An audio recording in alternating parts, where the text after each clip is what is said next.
اور وہ بوڑھی عورتیں جو نکاح کی امید نہیں رکھتی ان پر اس میں کوئی گناہ نہیں ہے کہ وہ اپنے حجاب کے کپڑے اتار رکھیں جبکہ وہ اپنا بناؤ سنگھار دکھانے والی نہ ہوں، اور اگر وہ اس سے بھی احتیاط کریں تو ان کے لیے بہتر ہے، اور اللہ بہت سننے والا بے حد جاننے والا ہے۔ اب یہاں اس سے مراد ایسی بوڑھی عورتیں جو آنے جانے اور معمول کے مطابق کام کاج کرنے سے عاجز ہو کر بیٹھ جائیں۔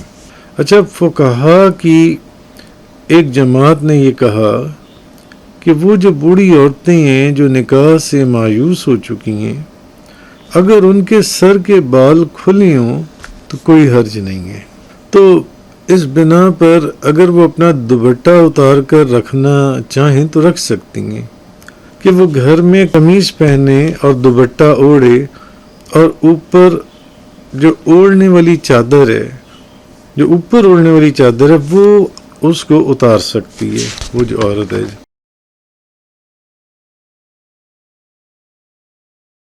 وَالْقَوَاعِدُ مِنَ النِّسَاءِ اللَّاتِي لَا يَرْجُونَ نِكَاحًا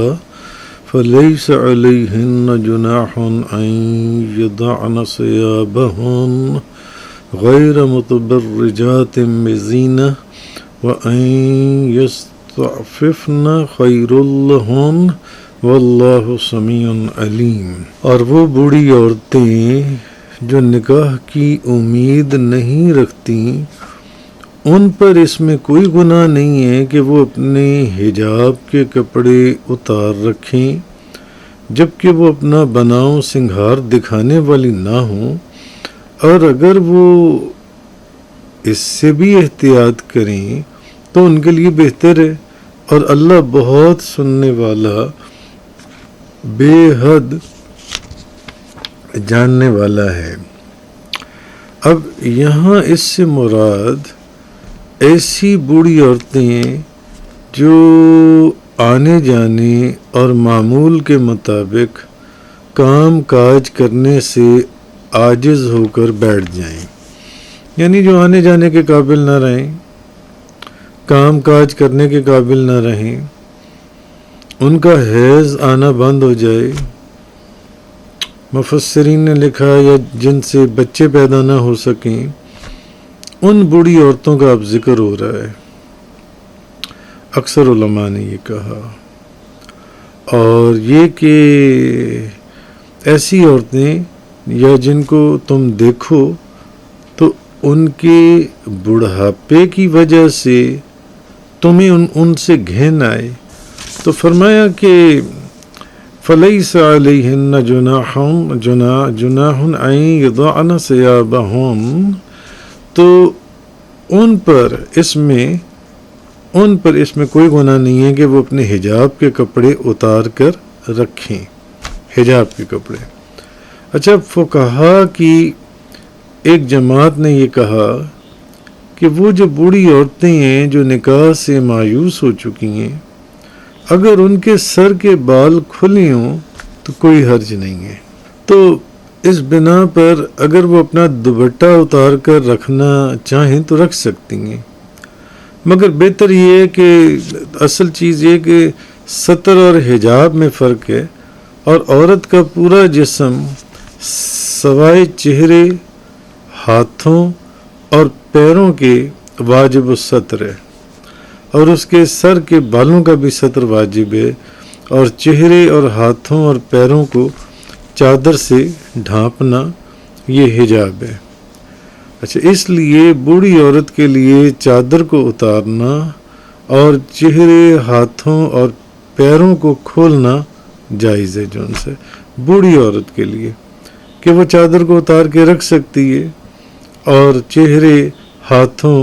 اور پاؤں کو کھولنا جائز ہے، لیکن سر کے بالوں کو ڈھانپنا واجب ہے۔ تو البتہ بوڑھی عورت جو ہے یہ ستر میں جوان عورت کی مثل ہے۔ حضرت ابن عباس نے فرمایا کہ وہ گھر میں قمیص پہنے اور دوپٹہ اوڑھے اور اوپر جو اوڑھنے والی چادر ہے وہ اس کو اتار سکتی ہے، وہ جو عورت ہے۔ بہرحال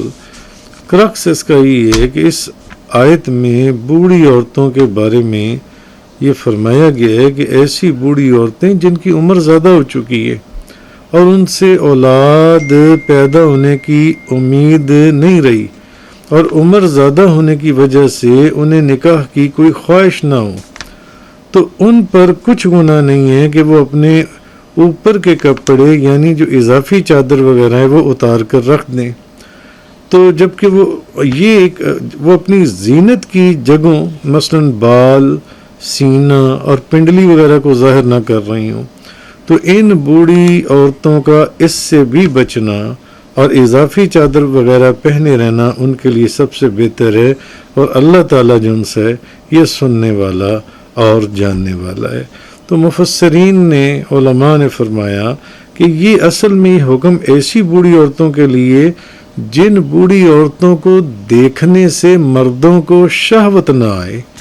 تو اگر بڑھاپے کے باوجود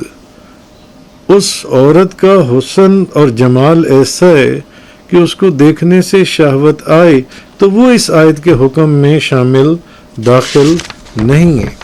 تو معلوم ہوا کہ جب کسی کام میں فتنے کا اندیشہ باقی نہ رہے تو شریعت اس کے حکم میں سختی ختم کر دیتی ہے اور اس کے معاملے میں آسان حکم اور کچھ رخصت دے دیتی ہے۔ مگر ایک چیز ہے کہ رخصت اور اجازت کے باوجود تقوی اور پرہیزگاری کی وجہ سے اسی سابقہ حکم کے اوپر عمل کرنا یہ زیادہ بہتر ہے، یعنی وَأَن يَسْتَعْفِفْنَ خَيْرٌ لَّهُنَّ وَاللَّهُ سَمِيعٌ عَلِيمٌ، یعنی یہ کہ اور اس سے بھی بچنا ان کے لیے اور بہتر ہے، اور اللہ سنتا اور جانتا ہے۔ وآخر الدعوانا ان الحمد للہ رب العالمین۔ تفسیر قرآن کا یہ لیکچر انگلش میں سننے کے لیے براہ کرم ڈسکرپشن میں موجود لنک پر کلک کریں۔